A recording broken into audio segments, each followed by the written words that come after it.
I know that it does not sound very cool. It doesn't sound very fun. It's not super appealing.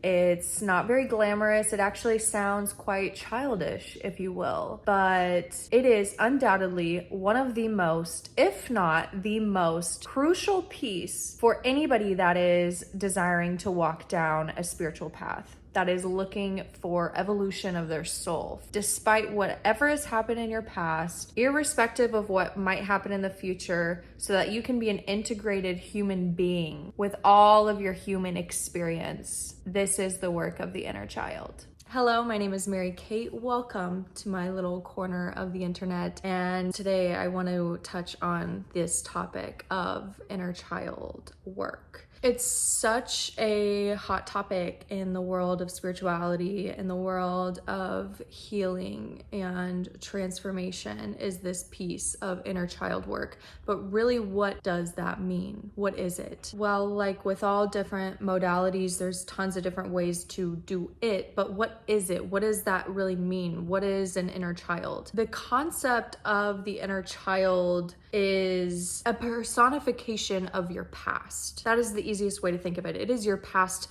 personified. That is your inner child. So let's just start to think of like who you were as a child. And this is a shared universal experience of all children up until the age about 5, 6, 7 maybe. We as children are operating in a theta brainwave state. In a theta brainwave state, we are extremely receptive. We are not thinking and creating so much of our own output. We are only receiving so much input and trying to make sense of it all. We are taking in information, filing it in our little brain file cabinets, and then internalizing that so that we can understand how we should go about the world in a social way, right? How we socialize with others, how we express ourselves. There's different things, different programs that are set in stone at these very early life stages. A few examples maybe. If you were an emotionally sensitive child and you cried a lot, how did your parents or your guardian or whoever was in charge of you, those around you even,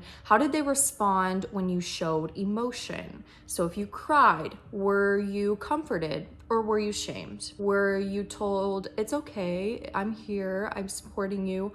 Or were you told, big kids don't cry? Depending on what you were told and how others responded to your emotional sensitivity, that set in stone a program in your brain. It's okay for me to show my emotion, or no, I can't show emotion. It's not appropriate. It's not safe, maybe even for me to show emotion. So then that program gets locked in as a child. And then from that point forward, you are only reiterating that program as you continue to grow and as you continue to socialize with more and more people. You repeat this behavior, you repeat this pattern, and it gets really locked and set in stone in your subconscious. And pretty soon, as an adult, maybe you are failing in relationships, or you can't speak up at work, or you can't set proper boundaries. All of these things are most often found in events and circumstances that shaped us as children. In a way, doing inner child work, as it is referred to most commonly, it's almost like doing detective work, right? We have mysteries to solve about ourselves. You can start to ask yourself these questions. Why do I have an issue with using my voice and speaking up? Why do I feel unsafe to express my emotions? Why am I attracted to certain types of people? Or why do I continually attract certain types of people, be they narcissists, be they, abusive types of people? Why do I consistently feel so hopeless, depressed, lonely, forgotten, unheard, fill in the blank? Just starting to ask these questions with ourselves, to be curious about how and why we act a certain way in this world, why we navigate through the world with these set patterns. Just starting to get curious about them is definitely the first step in this healing process. It is healthy to be curious and start wondering about the different causes and effects within the dynamic of our own life. Although the term inner child work has become quite popularized as of late, it's definitely nothing new in terms of the history of psychoanalysis. Carl Jung called it the divine child. Emmett Fox called it the wonder child. Others have called it the child within or the true self. The inner child is our emotional self. It is the part of ourself that is ultimately free to be alive and to be vibrant and to be happy or joyful or to experience all the wide range of emotions with a confinement of safety. But of course, at some point in our life, the inner child was shunned. It was cut off. It was silenced, right? Whether that was from external input or maybe it was our own internal input that told our own inner child, maybe just subconsciously without total awareness, but maybe we even shunned our own inner child because it had negative experiences and it didn't feel safe and it didn't feel accepted in its truest form with its own authenticity. So again, when that happens, then we start to revert back to the patterns that were implanted into us at these very early ages. There's many ways that we can start to build a relationship with a child within us. Awareness is step one, to get in touch with your inner child, be it through certain meditations or just journal prompts that you can again be curious with yourself and how you are acting out in the world. What are your patterns? What are your thought patterns? How do you behave on a regular basis? That's huge in developing an awareness of your inner child program. I am most passionate about exploring these altered states of consciousness so that we can take our brains back to a theta wave state as if we were a child again, and then implanting new programs and getting rid of the outdated belief systems,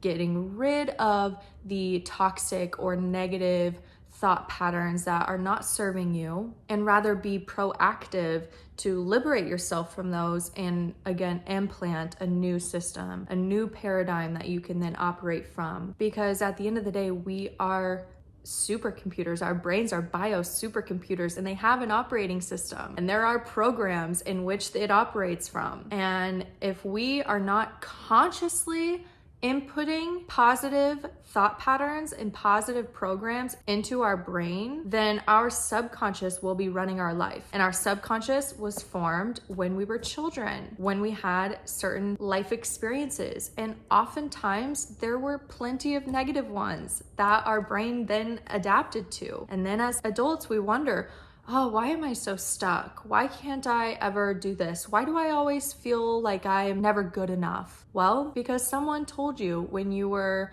a young kid that you will never amount to anything, or that you don't have enough of XYZ. That's really what it comes down to. One of my teachers who I just absolutely adore, she preaches that it is never too late to have a happy childhood. And I know that can sound extremely distasteful if you had a really not positive childhood.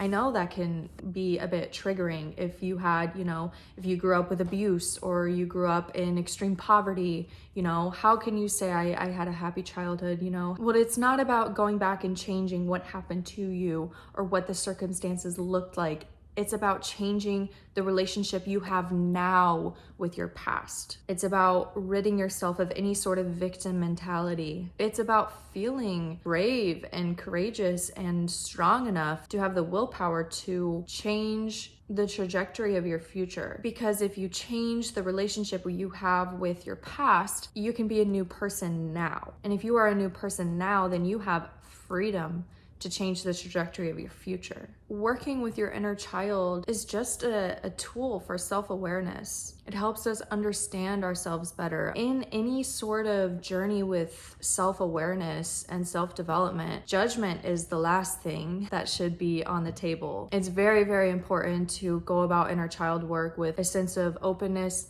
curiosity, non-judgment, and love. self-love. Have grace for yourself. If you start to come across certain patterns or certain behaviors that you would like to get rid of, don't shame yourself for it. I'm sure you've been shamed enough in the past. It's time to write a new story, right? It's time to leave shame behind. It's time to leave judgment behind. It's time to have full and total acceptance of yourself. That is what inner child work is about. It is about recognizing who you've been in the past and integrating that with who you are now so that you can move forward in a new, different, empowering light. I hope this video was helpful for you in some way, big or small, or at least just kind of gave you a little bit of a new perspective on this topic, this inner child work. I have so many tools and so much information about discovering your inner child, working with the inner child, integrating the different pieces from,